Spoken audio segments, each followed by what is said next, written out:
जय हिंद फ्रेंड्स। तो अब हम फटाफट से रिवाइज कर लेते हैं जो भी हमने इन 3 पेजेस के दरमियान पढ़ा। तो हमने क्या क्या पढ़ा? हमने अधिगम को लेकर कुछ बिंदुओं को पढ़ा है। हमने अधिगम की परिभाषा को पेज नंबर फर्स्ट में पढ़ा था। पेज नंबर फर्स्ट है जो भी पेज नंबर गिवन है उसमें। सेकंड में हमने देखा था अधिगम को प्रभावित करने वाले कारकों के बारे में, जिसमें हमने परिपक्वता को नहीं पढ़ा था। थर्ड में हम देखते हैं अधिगम को प्रभावित करने वाले कारक प्लस अधिगम के सिद्धांतों के बारे में। तो ये हमने पढ़ा है, ठीक है। तो हमने जो भी पढ़ा है, जितना भी हमको याद रहा है, उसको फटाफट से क्विक रिवाइज कर लेते हैं, ठीक है। यानी मुश्किल से हम 10 से 15 मिनट इसको रिवाइज करने वाले जो भी हमने देखा है, ठीक है। तो हमने फर्स्ट पेज में क्या देखा था, हम इसको 3 फ्लोर में डिवाइड कर देते हैं, ठीक है। यानी page number first, page number second, then page number third. Page number first में हमने क्या जाना था, ठीक है। तो यहाँ हम, ठीक है, तो पेज नंबर फर्स्ट में हम देखते हैं अधिगम की कुछ परिभाषाओं के बारे में। अलग अलग परिभाषाएं देखी थी हमने, और इसके साथ हमने वैसे तो परिभाषा के अलावा और भी बहुत सारे टॉपिक थे, जैसे कि अधिगम होता क्या है, अधिगम के प्रतिफल क्या होते हैं, अधिगम के सोपान क्या होते हैं, अधिगम को लेकर अलग अलग दृष्टिकोण क्या है। कितने टॉपिक देखे हमने। अधिगम का सामान्य मीन्स क्या होता है, अधिगम का सामान्य मतलब वगैरह देखा था हमने ना। और सेकेंड टॉपिक देखा था हमने अधिगम के सोपान कितने होते हैं, अधिगम के सोपान के बारे में। नेक्स्ट हमने देखा था अधिगम के प्रतिफल को लेकर, अधिगम के प्रतिफल। और इसके बाद हमने देखा था अधिगम की परिभाषाएं, जिसमें अधिगम की परिभाषा टॉपिक अच्छा खासा है ना। अधिगम की परिभाषा अच्छी खासी इन्फॉर्मेशन रखता है, अधिगम की परिभाषा, ठीक है। और इसके बाद हम देखते हैं अधिगम के अलग अलग दृष्टिकोण, अधिगम के दृष्टिकोण। तो ये कुछ 4 से 5 बिंदु जो हमने पेज नंबर फर्स्ट में पढ़े, अधिगम के अलग अलग दृष्टिकोण। तो इसमें अधिगम का सामान्य मीन्स क्या होता है, सीखना, जिसमें 2 व्यक्तियों का जिक्र आता है, हिलगार्ड का और एक और कोई व्यक्ति आते हैं। हिलगार्ड और एक और कोई व्यक्ति आते हैं जो अधिगम किसी भी कार्य को शुरू करने का बेस होता है, ऐसा कुछ कहते हैं ना हिलगार्ड। और एक और कोई व्यक्ति होते हैं जो कुछ परिभाषाएं देते हैं शुरुआत में ही अधिगम के मीन्स को बताने के दरमियान।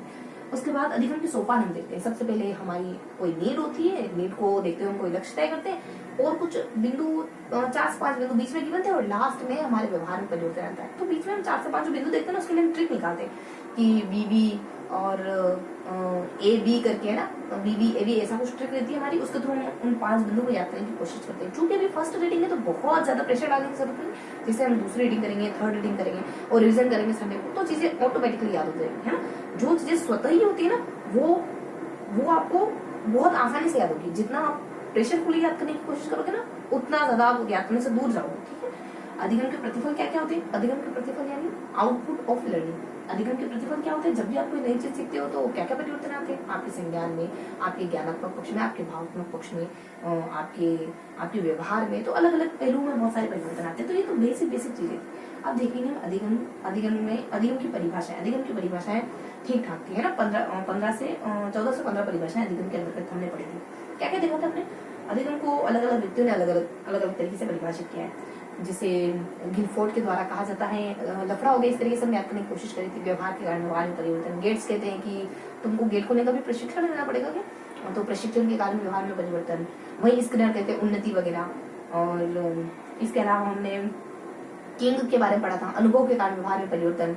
और पुराना कहते हैं ना, पुराने दोस्तों को याद कर लो तो हम कहते हैं कि कोल कर लो, तो कोलविन ने क्या कहा, पुराने अनुभव में होने वाले और पुराने अनुभव के कारण जो व्यवहार में परिवर्तन होता है। और इसके अलावा एक और 2 बार हमने पुराने देखा था ना। एक तो हम कॉल करने का कहते हैं पुराने दोस्तों को, और एक और हम एक अनुभव के कारण व्यवहार में परिवर्तन। बैकबोन कहते हैं कि आज बैकबोन का ऑपरेशन हो गया तो हमको बहुत ज्यादा अच्छा फील हो रहा है, बहुत अच्छा अनुभव हो रहा है हमको, और दर्द से निजात पाके। और इसके अलावा हमने लास्ट में थोंडाइक की परिभाषा देखी थी ना। थोंडाइक क्या कहते हैं, कुछ थोंडाइक मान लो XYZ कहते हैं, ठीक है। तो इस तरीके से हमने बहुत सी परिभाषाएं देखी थी अधिगम को लेकर के। रिली क्या कहते हैं, रियाज के कारण होने वाला परिवर्तन। और इसके बाद एक और हिलगार्ड देखा था, पुराने पहाड़ी पे नहीं जाना, इस बार किसी नई जगह घूमने जाना है। इस तरीके से हमने ट्रिक के थ्रू याद करने की कोशिश करी थी ना। तो हिलगार्ड में कहा गया पुराने अनुभव के कारण व्यवहार में होने वाले परिवर्तन। तो ये सारी अधिगम की परिभाषा में थी। अधिगम के दृष्टिकोण क्या देखे हमने? एक होता है व्यवहारवादी दृष्टिकोण। व्यवहारवादी दृष्टिकोण कहता है कि आपके जो नेचर में बदलाव हो जाता है ना, वही सीखना होता है। आपका नेचर बदल जाता है, आपकी लर्निंग के थ्रू वो सीखना होता है। और गेस्टाल्टवादी क्या कहते हैं? आपके संपूर्ण सोचने समझने के तरीके में, या फिर संपूर्णता में जो बदलाव आ जाता है, यानी अलग अलग दायरे में। सामाजिक पहलू हो गया, आपका ज्ञानात्मक पहलू हो गया, आपका फाइनेंशियल पहलू हो गया, इन सब में परिवर्तन आता है, वही अधिगम कहलाता है।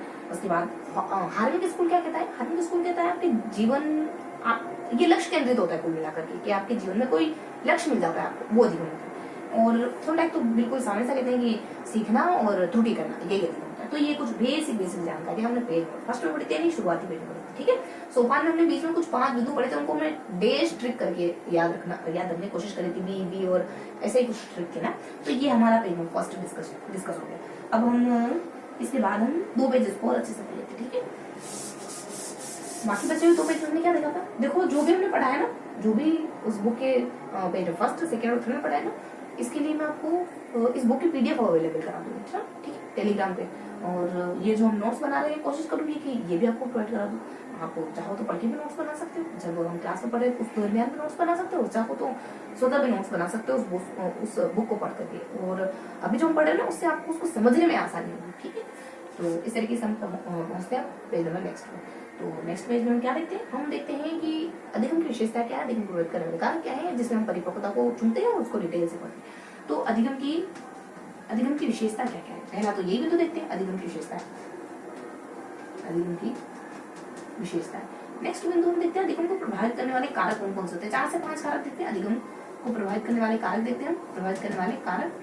और इसके अलावा हम परिपक्वता के बारे में जानकारी लेते हैं, परिपक्वता की परिभाषाएं, मतलब परिपक्वता की अलग अलग परिभाषाएं देखते हैं 4 से 5, और वही परिपक्वता की विशेषताएं भी होती है, तो परिपक्वता की विशेषताएं भी देखते हैं, है ना।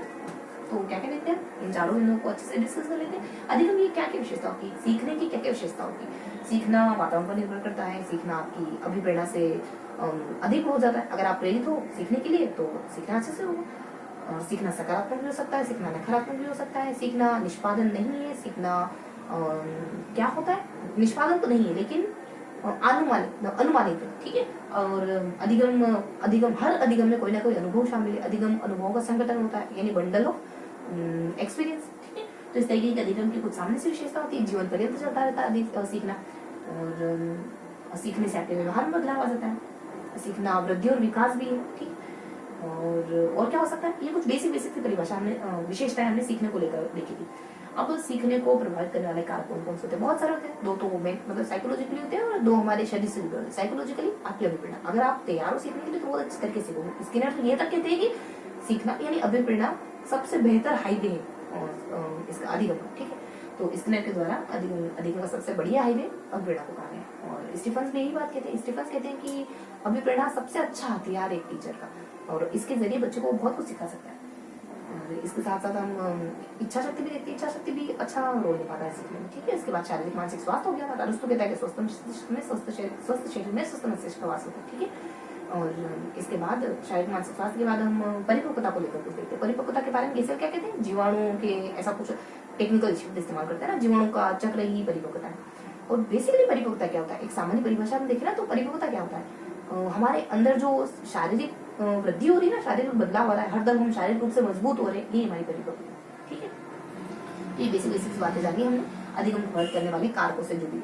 अब हम देखेंगे एक कारक पिकअप करेंगे जो परिपक्वता है, और उसके बारे में डिटेल से जानेंगे। परिपक्वता की परिभाषाएं क्या क्या, 3-4 परिभाषा हमने देखी थी। गेसेल की देखी थी, गेसेल की हमने पहले भी डिस्कस कर ली कि जीवाणुओं का कुछ प्रभाव, जीवाणु का चक्र प्रभाव, ऐसा मतलब जीवाणु शब्द का इस्तेमाल किया गया।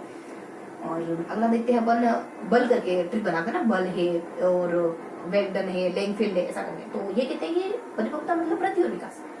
और लास्ट परिभाषा अपन देख लेते हैं, एक ये देश, पिछली बार भी हमने देश कहा था ना इसके लिए, तो कुछ XYZ नाम होता है और इनके द्वारा कहा जाता है कि परिपक्वता का मतलब क्या होता है, वृद्धि। परिपक्वता का तात्पर्य उस वृद्धि से लिया जाता है जो आपके शरीर में नियमित हो रही, ये परिभाषा दी जाती है। तो 3 व्यक्तियों ने परिभाषा दी और डिफरेंट परिभाषा दी, और लास्ट में विशेषताएं देख रहे हैं। ये सारी विशेषताएं जो हमने परिभाषा पढ़ी ना, वही सारी विशेषताएं कि हमारे भीतर जो हरदम परिवर्तन हो रहा है वो परिपक्वता कहलाता है, वृद्धि और विकास परिपक्वता कहलाता है। और इसके अलावा वही जीवाणु का समूचा चक्र परिपक्वता कहलाता है। 2 बातें यूनिक थी इसमें कि ये स्वचालित है और ये अधिगम का कारक है, ठीक है। तो इस तरीके से हमने कुछ बेसिक से बातें की परिपक्वता को लेकर। अब आ जाते हैं हम पेज नंबर नेक्स्ट पर, यानी लास्ट पेज में, 3rd पेज में, ठीक है। तो ये हमारा पेज नंबर 2 था, जिसमें हमने कुछ 4 बिंदु पढ़े। से पहले वाले पेज में हमने 4 बिंदु पढ़े, लास्ट पेज में पहुंचते हैं। लास्ट पेज में हम क्या देखते हैं, लास्ट पेज में हम देखते हैं अधिगम और परिपक्वता में क्या आता है। तो अधिगम वर्सेस परिपक्वता, अधिगम और परिपक्वता में अंतर को देखते हैं। फिर हम वही अन्य कारक देख लेते हैं, अधिगम को प्रभावित करने वाले अन्य कारक। और सबसे इम्पोर्टेंट टॉपिक यहाँ आता है अधिगम के नियम, जो कि इस पेज का सबसे अहम पॉइंट है, ठीक है। तो अधिगम और परिपक्वता में क्या बेसिक अंतर है, देखो इनमें एक मूल कोर क्या है, मूल थीम क्या है। मूल थीम है अधिगम वातावरण जन्य होता है। परिपक्वता वंशानुक्रम पर बेस्ड होती है। तो मूल थीम के आधार पर हम बाकी सारे अंतर आसानी से सीख सकते हैं, आसानी से लर्न कर सकते हैं, समझ सकते हैं। तो अधिगम और परिपक्वता में मूल अंतर क्या है कि ये वातावरण पर बेस्ड है और ये वंशानुक्रम पर बेस्ड है। चूंकि वंशानुक्रम पर बेस्ड है तो इसमें सारी चीजें वैसी ही, जैसे कि ये 20-25 साल तक भी होता है, इस पर बाह्य कारकों का प्रभाव नहीं पड़ता है, अभिप्रेरणा का भी कोई प्रभाव नहीं पड़ता, ना ही इसमें अभ्यास की जरूरत होती है। ठीक है, तो इस तरीके की कुछ परिभाषा हमारी परिपक्वता से होगी और कुछ विशेषताएं परिपक्वता से होगी। वही अधिगम जिसके इसके जस्ट रिवर्स, ये वंशानुक्रम पर डिपेंड करता है, इसमें आपकी अभिप्रेरणा का प्रभाव पड़ता है। अधिगम व्यक्तिगत प्रक्रिया है, जबकि ये सामान्य प्रक्रिया है, ये व्यक्तिगत प्रक्रिया है। अगर कोई व्यक्ति ज्यादा मोटिवेटेड है तो वो बहुत जल्दी याद करेगा, कोई मोटिवेटेड नहीं है तो वो 20 मिनट की चीज को याद करना 2 घंटे लगा देगा। ठीक है, तो इस तरीके कुछ बेसिक इनमें डिफरेंस होता है, बेसिक अंतर होते हैं।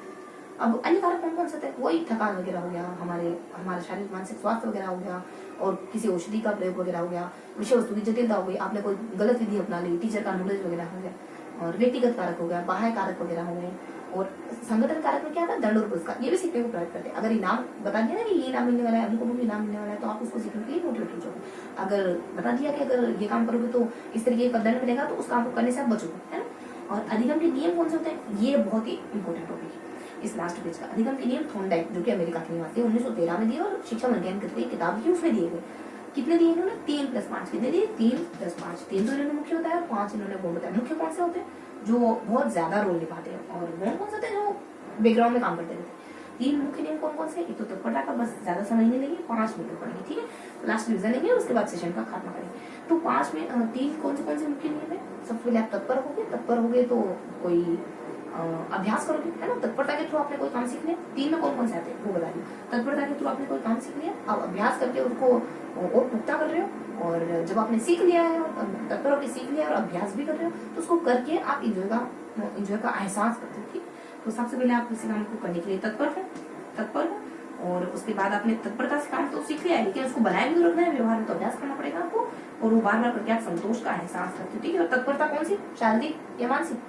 ठीक है, तत्परता कौन सी? मानसिक तत्परता। वो बहुत कहते हैं कि तत्परता का तात्पर्य मानसिक तत्परता से। अभ्यास से जन्मती हो सूझन, यानी इसमें उपयोग और अनुपयोग दोनों नियम आते हैं। और संतोष में खुशी का नियम, जो काम करके आपको खुशी महसूस होती है, आपको संतोष महसूस होता है, वो आप दोबारा करना चाहते हो। तो ये हमने देखा अधिगम के नियमों के बारे में। और लास्ट में ये पेज खत्म होते होते हमको 2 बातें और बताता है। क्या? कि अधिगम के जो गौण नियम है ना, उनमें 2 नियम प्रमुख रूप से यहाँ दिखाए गए थे। मतलब 2 नियम इस पेज में कवर हो रहे हैं, बाकी सारे पीछे पढ़ेंगे नेक्स्ट सेशन में कोट करेंगे। यहाँ बताया गया था एक तो बहु प्रतिक्रिया का नियम और एक और आंशिक प्रतिक्रिया। जब भी कोई नया काम सीखते हैं ना, तो गौण रूप से कौन कौन से नियम काम करते हैं? बहु प्रतिक्रिया और आंशिक क्रिया। आंशिक यानी जब भी हम कुछ नया सीखते हैं तो टुकड़ों में सीखते हैं, बस यूं ही टुकड़ों में जी रहे सबको लगा ये आता है ना। तो आंशिक नियम वह बहु अनुक्रिया का नियम। तो जब भी हम कुछ सीखते हैं तो टुकड़ों सीखते हैं। साइकिल का उदाहरण देके सिखाया था ना, कभी डंडा पकड़ते हैं, कभी पेडल पकड़ते हैं, कभी हैंडल संभालते हैं, टुकड़ों सीखते हैं। बहु प्रतिक्रिया मतलब बहु प्रतिक्रिया का नियम हम अलग अलग तरीके से सीखते हैं। हमको लगता है कि इस तरफ से हम पहले पाँव रखेंगे तो हम गिरेंगे नहीं, इस तरफ से गादी पकड़ेंगे तो बैलेंस अच्छा बनेगा। तो अलग अलग टेक्निक अपनाने की कोशिश करते हैं जब भी हम कुछ नया सीख रहे होते हैं ना। तो ये था हमारा लास्ट पेज। तो इस तरीके से हमने page number XYZ page number तो मान लेते हैं कि 1 2 3। ठीक है, तो पेज नंबर 1 2 और 3 बहुत ही अच्छी तरीके से पढ़ा। अब थोड़ा सा रिवाइज कर लेते हैं कि हमने क्या क्या पढ़ा। ठीक है, अब थोड़ा सा रिविजन कर लेते हैं हमने क्या क्या पढ़ा। तो हमने आज पढ़ा है कुछ अधिगम के बारे में। टॉपिक है हमारा अधिगम। अधिगम का मीन्स क्या होता है? अधिगम एक टेक्निकल शब्द है जो मनोविज्ञान में इस्तेमाल किया जाता है, जिसका मीन्स होता है सीखना, लर्निंग। अधिगम का मीन्स होता है लर्निंग। इसके बारे में हमने क्या क्या पढ़ा? अधिगम के बारे में हमने बहुत बेसिक चीजें जानी। अधिगम की परिभाषा सबसे पहले जाना, अधिगम होता क्या? अधिगम की परिभाषा अलग अलग व्यक्तियों ने अलग अलग परिभाषा इनकी अधिगम की। अधिगम क्या होता है? और ये फर्स्ट पेज की बात करें, अधिगम की परिभाषा के बारे में जाना, अधिगम को लेकर के अलग अलग दृष्टिकोण है उनके बारे में जाना, अधिगम की सामान्य समझ हमने विकसित करी कि अधिगम होता क्या। परिभाषाओं से पहले ही हमने सामान्यतः जाना था कि अधिगम क्या होता है और अधिगम के सोपान क्या होते हैं, किन किन सीढ़ियों से होकर आप अधिगम की मंजिल तक पहुंचते हो, ये हमने जाना। और अधिगम के प्रतिफल जब आप कुछ सीखते हो तो क्या आउटपुट निकलता है, ये बेसिक सी बातें जो एक बेस तैयार करती है अधिगम को लेकर के। हम बहुत ज्यादा इससे अनफेमिलियर नहीं रहते अगर ये सब जान लेते तो ये हमने जाना अधिगम के बारे में। कुछ 4 से 5 बिंदु जाने जिनको पढ़ने के बाद हम और अधिगम फेमिलियर हो जाते। ठीक, इसके बाद हम आ जाते हैं पेज नंबर 2 पर, जिसमें हमने कुछ बेसिक बातें जानी कि अधिगम को प्रभावित करने वाले कारक कौन से होते हैं और अधिगम मोस्टली अधिगम की विशेषता कौन सी होती है, अधिगम को प्रभावित करने वाले कारक कौन से होते हैं। जिसमें से हमको परिपक्वता बहुत ज्यादा रास है तो हमने परिपक्वता को अलग से स्पेशली पढ़ा। अधिगम की परिभाषा वगैरह, अधिगम की विशेषता वगैरह और परिपक्वता की परिभाषा, परिपक्वता की विशेषता वगैरह। फिर हम पहुंच जाते पेज नंबर लास्ट पे 3 पे, जिसमें हमने क्या क्या देखा, जिसमें जो हम टॉपिक कंटिन्यू करें तो उसी को कंटिन्यू करते हैं। अधिगम और परिपक्वता में अंतर देख लेते हैं, उसके बाद हम अन्य कारक देखते हैं, यानी अधिगम को प्रभावित करने वाले अन्य कारक देखते हैं। मेनली उसके बाद लास्ट जो सबसे इंपॉर्टेंट टॉपिक इस पेज का वो देखते हैं हम अधिगम के नियम। अधिगम के नियम में हम थोंडाई के द्वारा दिए गए अधिगम के नियम देखते हैं जो 3+5 बटे। तो ये था हमारा आज का पूरा सेशन जिसमें हम अधिगम की पृष्ठभूमि बनाते हैं, अधिगम की परिभाषाओं को लेकर के हम पढ़ते हैं, अधिगम को रद्द करने के कारकों को लेकर हम पढ़ते हैं, अधिगम के नियमों के बारे में पढ़ते हैं। ये मेजर 3 टॉपिक थे जो हमने इस सेशन में कवर करें। तो आई होप आज का सेशन आपको पसंद आया होगा। मिलेंगे बहुत जल्द ऐसे ही किसी अगले सेशन में, तब तक के लिए जय हिंद।